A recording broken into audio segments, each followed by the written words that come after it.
Hey everyone, it's Haley. Take 3. The dogs have been really loud. So in this video, we're going to talk about the Aries full moon going exact on the 17th of October. And so when I was kind of meditating on the core essence of this lunation, I wrote down 8 themes. So we're just going to kind of weave all these things together through this video. I also pulled some oracle cards, including a plant companion to guide us as a collective. So I'll read some of the messages from those books, and then also shuffle the tarot as we go. So it's going to be super fun, kind of a prismatic experience of this lunation. And so let's get into it. So the first theme that I kind of felt into was fierce revelations.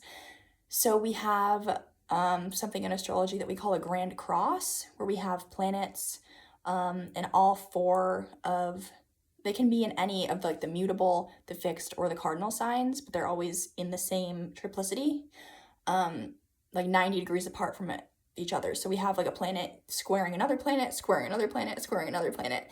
And so in this lunation, we have a grand cardinal cross. So we have the sun as well as the ascendant, and the asteroid goddess Juno over in Libra, opposing the moon, as well as the asteroid Chiron in Aries. And then at the top of the chart, we have the midheaven, as well as Mars in Cancer, and then Pluto in very late degrees of Capricorn. And so this is kind of like sort of this tectonic pressure building that kind of has the potential to kind of flatten or transform a landscape kind of overnight with this kind of like volcanic pressure. But then the next day, you're just kind of wake up and there's a whole new landscape that has the potential for life. Kind of the metaphor that comes to mind right now is kind of how like volcanic ash is incredibly fertile, and how kind of these explosions and maybe outbursts and unexpected things that have happened through eclipse season now kind of find us as new people in a new world in certain ways, which might sound dramatic for some or like right on the nose for those of us who've had more sudden upheavals or changes during this eclipse season. And the second theme we have is called Fated Marriages and Bonds, Severing Ties to Move Toward Honest Unions. And the kind of astrological signature for this theme when I looked at the chart was that the sun is very close to an exact conjunction with the asteroid goddess Juno within only 32 minutes. So very close to an exact conjunction. And this asteroid goddess kind of rules commitments, marriages, bonds that we make to others, ways that we're devoted to things and to people. And so kind of the need to reassess if a bond that looks really good on the surface is truly honoring like the authentic people that we are, or if we have to kind of abandon a part of ourselves in order to be liked or loved. There's a lot of this theme going on with the Aries Libra axis in terms of like the ways that we rely on social niceties in order to get belonging and to get love, which is conditional, so it's not really love. So it's like a whole kind of mind trip going on. And so we can expect our relationships that are founded on obligation and social niceties to be tested. This includes work relationships, friendships, and neighbors, in addition to like the obvious romantic relationships. And so kind of tuning into this kind of feeling that if a bond makes you feel smaller, or that you need to kind of deny a part of yourself or hide a certain part of yourself, it probably is ready to be kind of untangled from in a certain way, even if it looks really good on the surface. And this could be like in a relationship where people are like, oh my God, this is so great. Or in like a work relationship where you say the company name and people are like, oh my God, you work for this company, but it's actually like a toxic, scary work environment.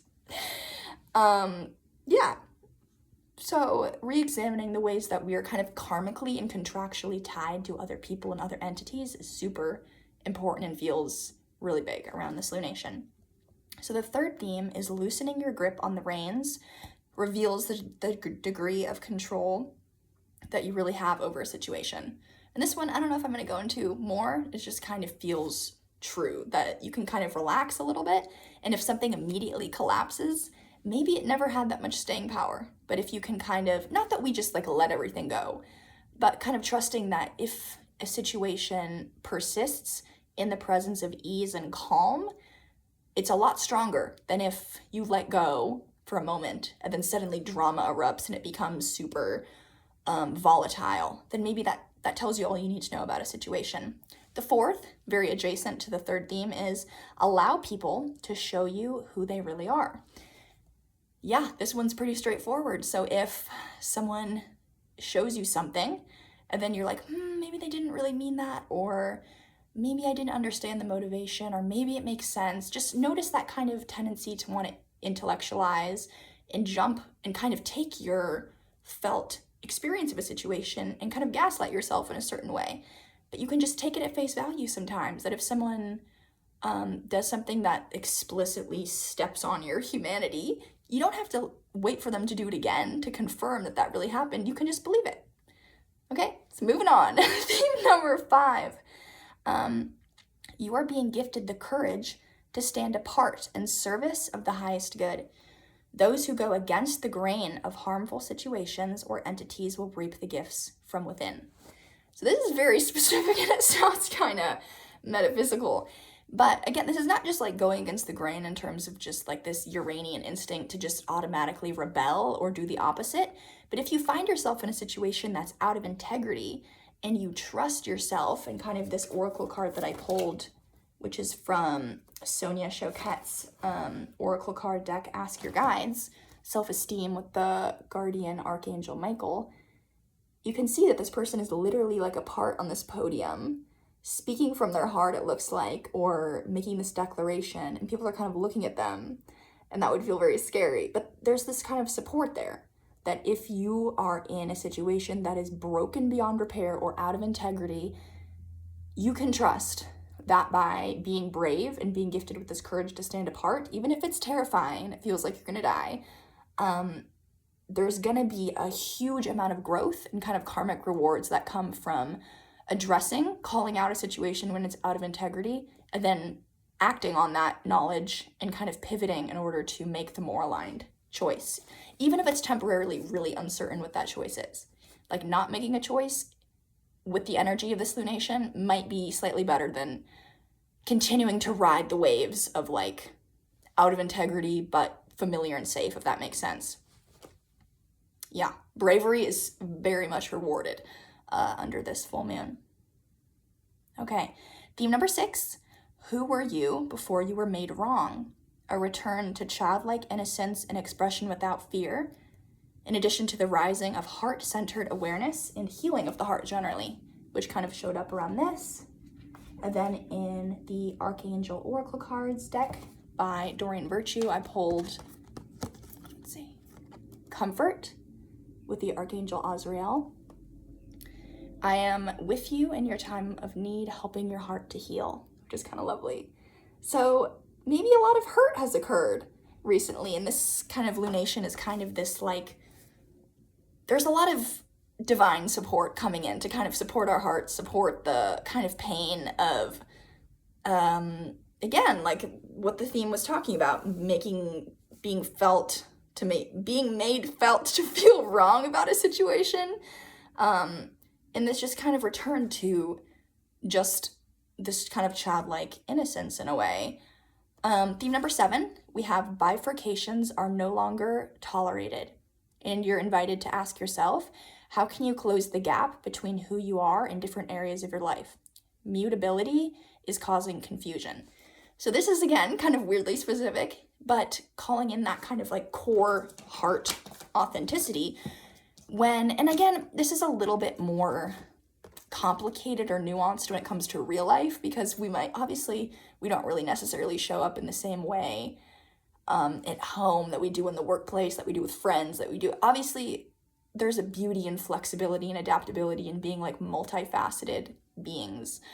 But interestingly, under this lunation, the kind of scattering of our energy in different directions is causing this kind of confusion. And the message that I'm getting right now is a lot of magnetism is going to become by consolidating your energy and by being consistent.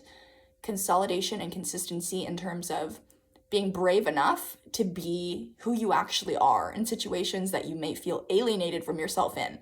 For instance, in the workplace, being made to feel small, then you're not saying something which is actually going to affect every other area of your life, because then you trust yourself less because you won't be able to advocate for yourself or speak what's in your heart. And so we're just, again, being invited to kind of bring it all in a little bit closer together and a little bit more consistent in terms of acting from the kind of deep-seated self. Super fun. So the last theme that I wrote down, and I'll also start shuffling the tarot here, is give pain a voice and an outlet, which is kind of an invitation. Honest conversations that happen now have the potential for quantum healing and the bridging of bonds. So there's a huge power to this kind of honesty. And when I think about like the Archangel Michael, I'm not super familiar with the kind of understanding of him, I guess, but from what I know, there is a connection to justice, like the justice in the tarot, and just kind of this sense of divine justice. And then the Archangel Azrael, kind of this like sacred, psychopomp energy of kind of being carried from one place to another, kind of ferrying the dead, from what I know. So, super fun. So, okay. Yeah, but I would be so overjoyed if you guys want to share any comments about, as we approach this full moon, what vibes you're getting. Okay. So Spirit, what are some of the symbolic images around this Aries full moon? What are we being invited to look at and address?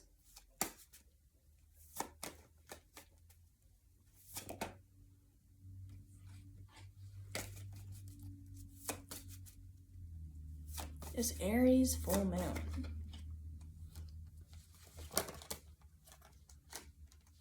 Okay. I see the Hanged Man once more, the tethered one. This one seems to show up in a lot of our readings here, so love that. It does, okay, I will say, and I have heard other kind of practitioners of the tarot and spiritual modalities kind of talk about this common experience after the eclipse portal has kind of begun to close, where it is a very liminal time. It's a very, like, maybe a lot has happened, but it hasn't, there's no closure necessarily, or maybe a situation has been tested, but it hasn't, like, gone through to some sort of conclusion, so we could feel kind of suspended in a way, or just having the realization, but then not immediately being able to act on it or some way, which can feel kind of frustrating. Okay, this is a very specific message, but I'm getting that a lot of us as a collective, including maybe some of us who are watching this video, there's important choices that were being made, and it's causing a lot of strife and kind of confusion, and we're kind of feeling the burden of all of these choices and this kind of feeling of paralysis, like we can't move in any direction because maybe we see very clearly, we have this clarity, where this kind of like the fog dissolves and we know that a situation is wrong, but we don't know what else to do. And this kind of feeling of like eventually your hand being forced to make a decision, and feeling kind of like this figure kind of blind to the logistics of the choices, or uncomfortable with the uncertainty around the choices and how we feel like we need certainty before we can make a decision.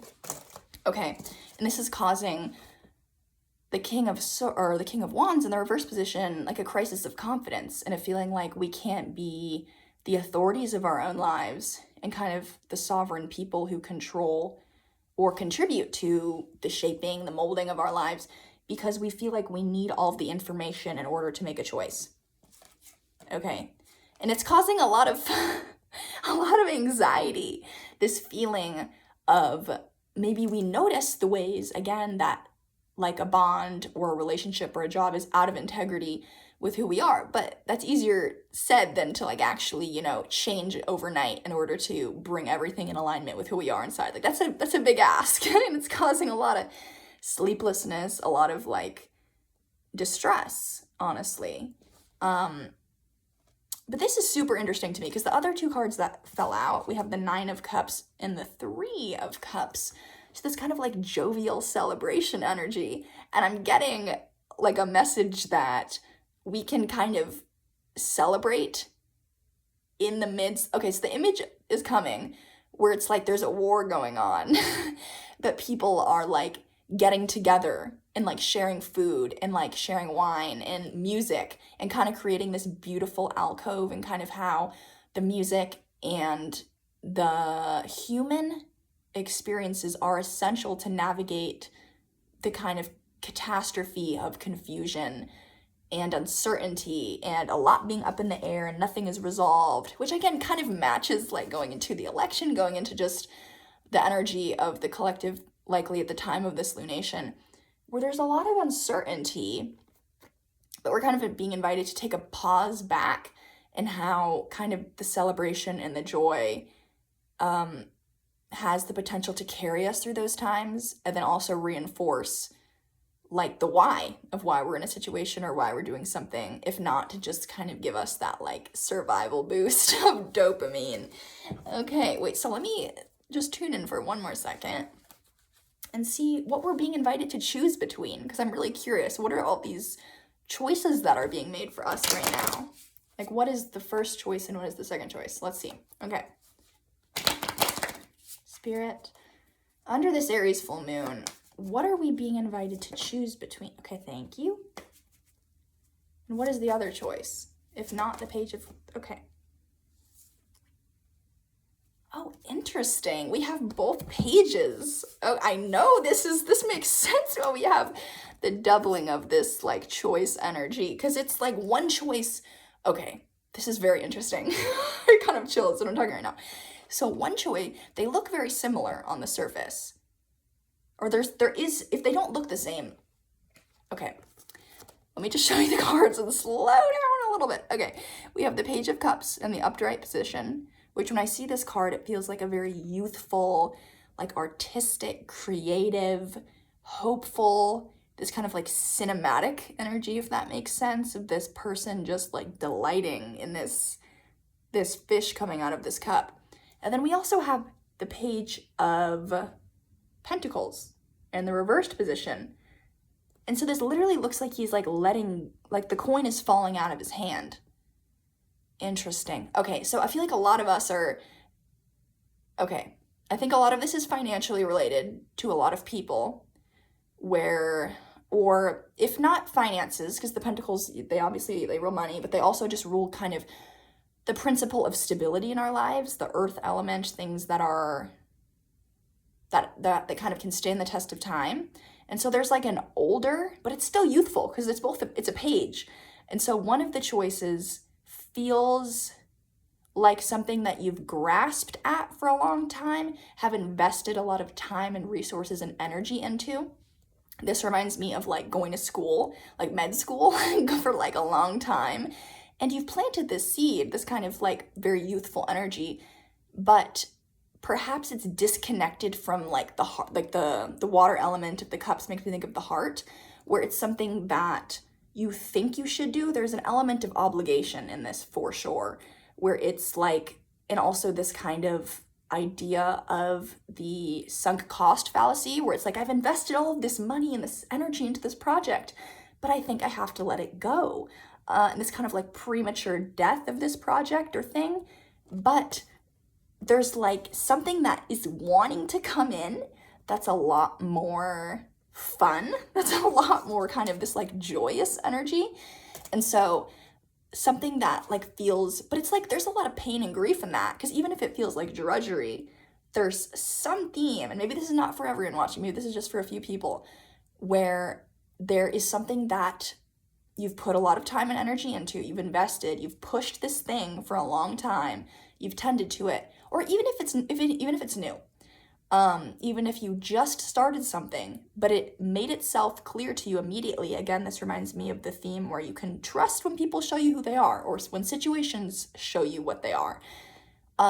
Maybe it's like planting the thing and then it never blooms, and you're like, well, seed wasted. Or you can be like, oh, there's such a mystery to this, kind of turning to the Page of Cups, this kind of like mystery, curiosity energy of like sitting with that with wonder and like writing a haiku about it, or like wearing a fun outfit, or sitting next to a koi pond and being like, whoa, just kind of marveling at the existential beauty and also horror of your current situation, and turning to a medium that isn't logical or isn't like putting it in an Excel spreadsheet, but like turning to poetry, turning to like the romantic capital R movement in terms of literature, in terms of art, and letting that kind of expand your perspective.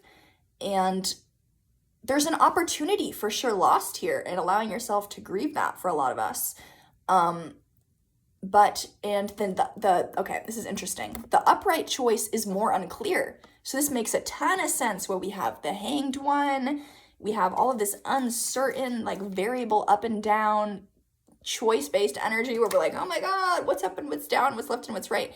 Because we're kind of thrown in this way where the path, the thing that we thought was the path that was going to reap a lot of rewards is gone, or we're kind of like, I don't know what the saying is, beating a dead horse, which is a horrible saying, but the alternative is this one that's more unclear and more subject to like the dreams and the imagination, but it's soul affirming. And so it's kind of like work in this lifetime that you can kind of trust that you're not abandoning yourself by doing, and you're actually honoring kind of like the most essential inner childlike part of yourself by doing this work in the world. And maybe it's not initially like paid work, maybe it's turning to a hobby that you kind of threw out a long time ago because someone said you weren't very good at it, or it wasn't practical, or it wasn't, all of the stories.